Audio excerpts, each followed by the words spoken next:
something like that. So it's just a lot of enthusiasm. Anna Walker's an employee at Ida Red, a local shop that carries everything Tulsa and Oklahoma.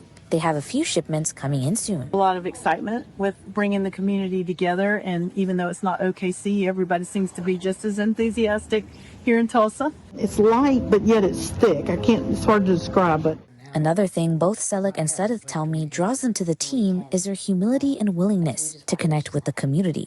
With Selleck sending me several photos of her meeting members like Coach Mark Dagno, Jalen Williams, SGA, and others. My heart and soul and prayers are going to be out to the Thunder, making them safe, staying focused as they usually do, because they come in with a mindset that most teams don't have. Tune in to 2 News to watch the Oklahoma City Thunder play against the Spurs May 18th at 7:30 p.m. In Tulsa, Isabel Flores, 2 News, Oklahoma. A lot of people. I'm 2's Oklahoma's Clifton Haskin. I'm here in Tulsa where people brought their questions and concerns directly to Mayor Monroe Nichols during a community conversation about homelessness across the city. On Sunday inside City Hall, Monroe Nichols spoke with residents on Tulsa's ongoing homelessness response efforts. The mayor highlighted progress through the city's Safe Move Tulsa initiative, including nearly 120 people housed in multiple encampments closed across Tulsa. But after the presentation, the focus shifted to questions from the community. He gets down in the community where things are going on. He talks to the people. People like Lorna Doyle is one of the many who brought questions to the meeting. Others asked what happens to people experiencing homelessness once encampments are removed, as well as how everyday people can help individuals from ending up back on the streets. I think he's very insightful. I think he really understood what we were saying, but he also gave us clarity. Nichols says helping starts with conversation and connection, and they're working on connecting people to shelters, outreach teams, or support services already operating across Tulsa. Because we need that in Tulsa. Really, we need it everywhere, but especially in our hometown to bring the community together. Mayor Nichols says the city's approach is not just about removing encampments, but helping people transition into stable housing. People at the meeting say they hope conversations like this continue as the city works to help the homeless. I got a lot of positive feedback. The outlook was amazing. In Tulsa, Clifton Haskin, 2 News, Oklahoma. When young adults with developmental disabilities graduate from high school, something unexpected happens. They often lose that daily connection with their peers, and that's when experts say behavioral challenges can really emerge. That's exactly why Peyton Lane's Place in Owasso exists. Want them to still feel involved after they leave the school system and have a chance to be around their peers and practice their life skills and just hang out and have a good time. Co-founder Hannah Holstead says everyone deserves a place to simply be themselves and build genuine relationships in their community. What they've created is more than just a program. It's a safe haven where young adults like Cameron Henry can continue those important friendships and even celebrate a birthday. Happy birthday, dear Cameron. Happy birthday to you. Yay! I asked him what his favorite thing about the organization is. Hanging out with friends. Peyton Lane's Place is named after co-founder Stephanie Holstead's daughter, Peyton, who has Down syndrome. And after high school, there was just nothing for her.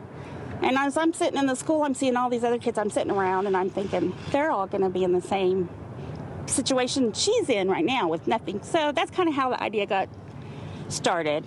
Once a month, the young adults get to take a field trip and have a lunch outing. Organizers say this school year shouldn't be the only time that young adults with disabilities thrive. That's why luncheons like these are so important.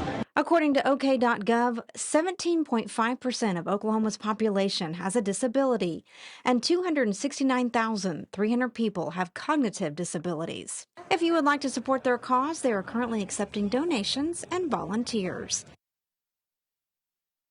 Your first forecast, sponsored by A-Best Roofing.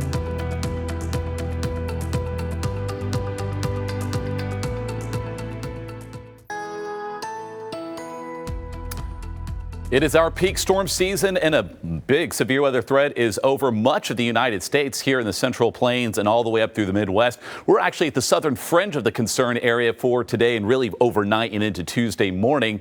The worst of the weather is likely going to be up to our north and for our friends in Kansas, Missouri, and other parts of the Midwest where big tornadoes are possible. But right now, this frontal boundary will be a big focus for those storms that initially develop. But we've got some other showers and a few storms in advance of it, and we're also going to watch this dry line out to the west closely.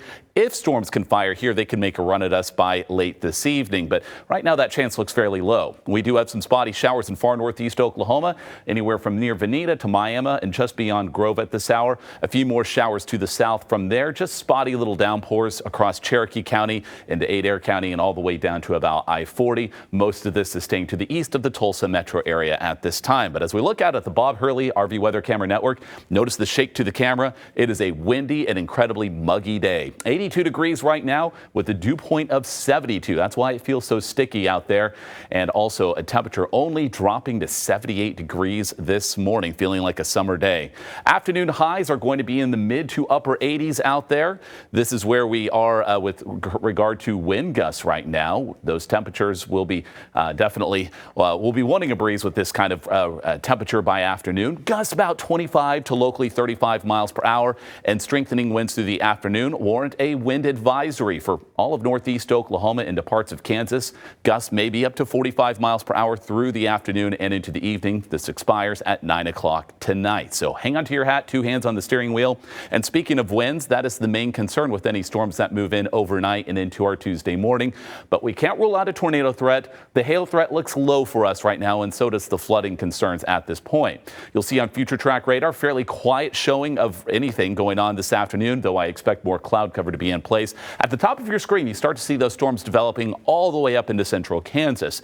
That's where they likely remain for the evening hours. So if you have evening plans, wouldn't cancel them. Just make sure you have a way to receive warnings overnight and into the start of our Tuesday. Notice at 1 o'clock in the morning, we still may not have any storms in our viewing area, though there is still a slight potential storms arrive prior to then.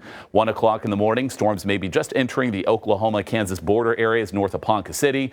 And then we might get this squall line possibly to fill in all over I-44 as we start off our Tuesday morning, but there's also a chance some of the storms bypass us and we're left with just some spotty showers. But there's still the potential for storms through the morning and midday hours that may be severe into our Tuesday, and that threat of severe weather primarily tomorrow from 7 a.m. on. I-44 southeastward, generally a lower end severe weather threat with a very low tornado concern. That is the good news. But the rain chance is likely tomorrow, and again, fairly high throughout the week. We're expecting very wet conditions with rainfall totals over the next 7 days that will exceed an inch, maybe 2 or 3 inches in some locations as we go through early next week, basically Memorial Day. Tomorrow, storms likely in the morning, then drying on out, but notice temperatures mostly in the 60s to around 70, probably hitting 70 somewhere early in the morning. And then Wednesday and Thursday, off and on showers and storms are with us, even into the weekend as well, with temperatures fairly mild for this time of year.